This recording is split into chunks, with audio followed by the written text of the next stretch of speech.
warahmatullahi wabarakatuh.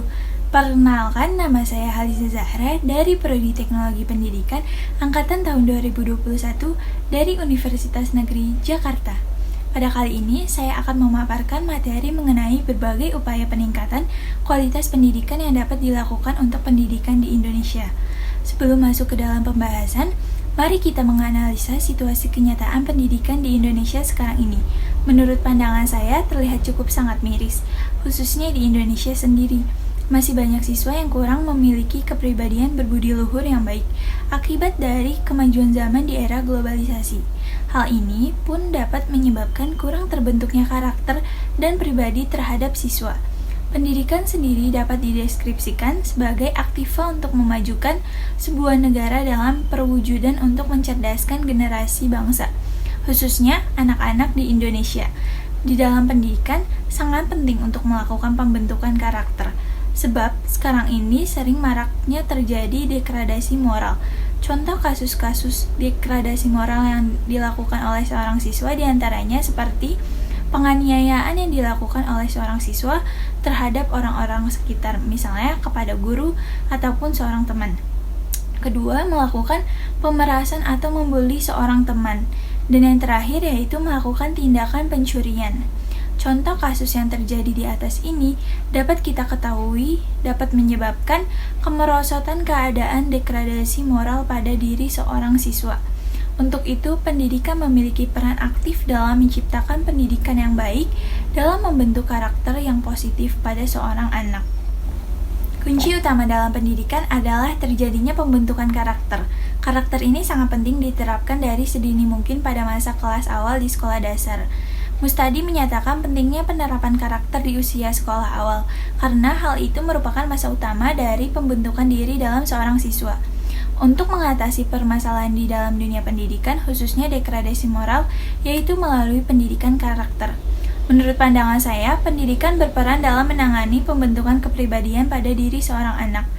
Di beberapa negara, khususnya negara maju, banyak yang memikirkan segi aspek moral di dalam pendidikannya, dan tidak hanya memikirkan dari segi aspek kognitifnya saja.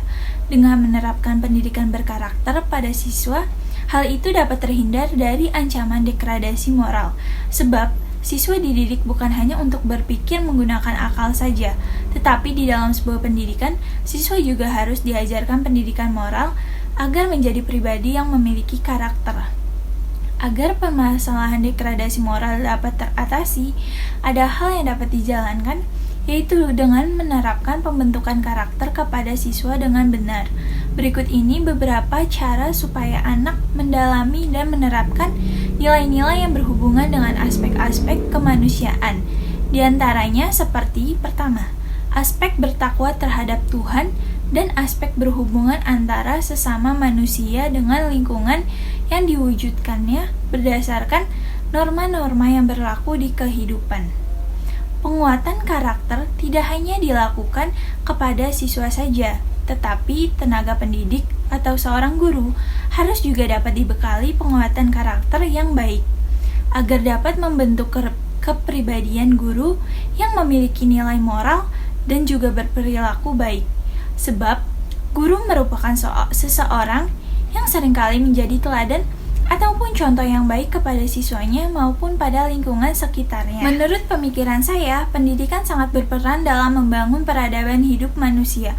Karakter di dalam pendidikan bertujuan untuk memperbaiki kemajuan peradaban yang ada dan juga untuk memilah segala persoalan-persoalan yang dapat merusak pendidikan di Indonesia. Cara membangun peradaban masa lalu di Indonesia yaitu melalui pendidikan. Dengan cara mempelajari mata pelajaran pendidikan kewarganegaraan, diharapkan siswa dapat menerapkan pendidikan karakter secara baik dan benar. Maftu dan Sapria menyatakan pendidikan kewarganegaraan merupakan suatu perwujudan agar seseorang dapat menjadi warga negara yang baik. Dengan menerapkan pendidikan karakter di dalam pembelajaran ini, dapat menghasilkan generasi muda yang memiliki pengetahuan dan juga karakter di dalam dirinya yang dapat membantunya di dalam berkehidupan. Untuk sistem pendidikan juga harus disesuaikan dengan tuntutan zaman sekarang ini, agar pendidikan mendapatkan hasil yang optimal dengan kemajuan zaman yang semakin pesat. Selanjutnya, ada faktor-faktor sosial budaya, ekonomi, dan politik yang mempengaruhi pendidikan di Indonesia. Faktor pertama, saya akan membahas dari sisi sosial budaya, di mana sosial budaya memiliki pengaruh besar terhadap pendidikan. Di dalam pendidikan, sosial budaya ada faktor yang paling mempengaruhi kehidupan seseorang, yaitu dalam berkomunikasi. Di dalam budaya Indonesia terdapat beraneka ragam budaya yang dapat mempengaruhi komunikasi antar sesama di lingkungannya. Dengan adanya keanekaragaman itulah dapat menimbulkan hubungan sosial antara manusia dengan yang lainnya. Dalam pendidikan, pada dasarnya sekolah merupakan salah satu perantara dalam proses pengembangan budaya. Beberapa orang mengatakan bahwa pendidikan adalah sebagai wujud perupayaan dalam membudayakan serta mensosialisasikan seorang manusia, khususnya siswa, dalam berkomunikasi dengan yang lainnya. Dengan begitu juga siswa dapat diketahui keberadaannya oleh lingkungan sekitarnya, baik di dalam kehidupan nyata ataupun pada kehidupan bersosialisasi. Faktor kedua, saya akan membahas dari sisi politik. Dalam kaitannya dengan pendidikan, politik memiliki hubungan yang erat karena politik negara memiliki peran untuk menentukan perkembangan pendidikan di Indonesia, yang dimana pendidikan itu sendiri memperoleh pendidikan dengan model penekanan politik di dalam pembelajaran dengan berbagai macam diskusi dan juga debat mengenai masalah politik.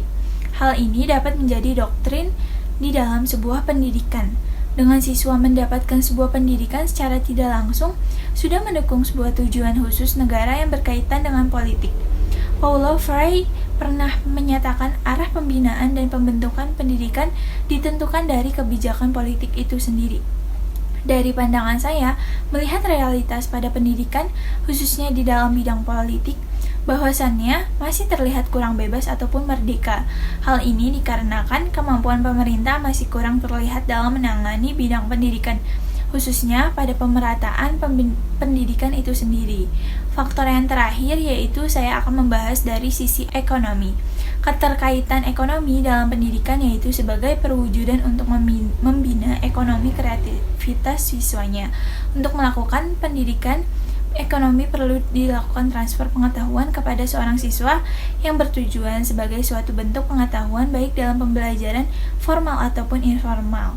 Dampak positifnya terhadap siswa yaitu dapat meningkatkan inovasi dan kreativitas yang dapat terbentuknya pengetahuan kewirausahaan pada seorang siswa yang dapat mewujudkan kesuksesan bisnis pada diri seorang siswa yang berwirausaha. Selain itu, pendidikan juga dapat berkontribusi pada pembangunan perekonomian yang dapat terlihat dari pencapaian dan juga kemajuan dari adanya kesejahteraan secara ekonomi dan sosial. Menurut ahli pendidikan yaitu Ki Hajar Dewantara memiliki konsep pemikiran bahwa pendidikan merupakan suatu bentuk tabiat yang di dalamnya terdapat nyawa dari suatu pendidikan yang dapat menimbulkan kualitas pendidikan yang lebih baik. Beliau menekankan sistem pendidikan yang dipakai di taman siswa, yaitu sistem Among, sebagai salah satu nilai luhur yang terbagi menjadi 3 ide filosofi yaitu asih, asah, dan asuh.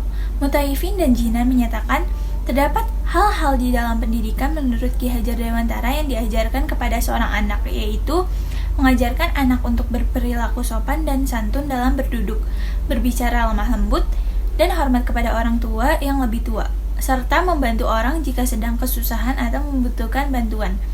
Selain itu, juga Ki Hajar Dewantara memiliki pandangan dalam pendidikan mengenai merdeka belajar, di mana di dalam pemikirannya, beliau berharap agar dengan adanya program Merdeka Belajar ini, peserta didik atau mahasiswa lebih bebas atau merdeka dalam mengasah segala kompetensi atau skill yang dimiliki pada diri seorang peserta didik atau mahasiswa itu sendiri.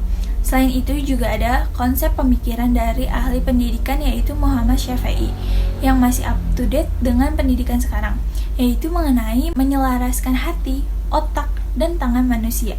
Hal ini pun dapat menciptakan kualitas pendidikan yang dapat memiliki nilai positif bagi suatu komponen pendidikan. Dengan adanya hasil kreativitas yang dibuat oleh siswa, maka hal itu dapat membuat suatu kualitas pendidikan menjadi meningkat. Sebab hasil kreativitas yang dibuat dari tangan dengan usaha jeripaya seorang siswa akan mampu bersaing di pasar internasional dan juga dapat meningkatkan perekonomian bagi bangsa Indonesia. Dengan demikian dapat disimpulkan bahwa upaya meningkatkan kualitas pendidikan dapat dilakukan dengan berbagai upaya, dengan cara menanamkan karakter di dalam pendidikan, selalu memperhatikan keadaan tuntutan zaman peradaban, dan juga faktor-faktor yang berkenaan dengan sosial, budaya, ekonomi, maupun politik. Sekian dari saya, kurang lebihnya mohon maaf. Wassalamualaikum warahmatullahi wabarakatuh.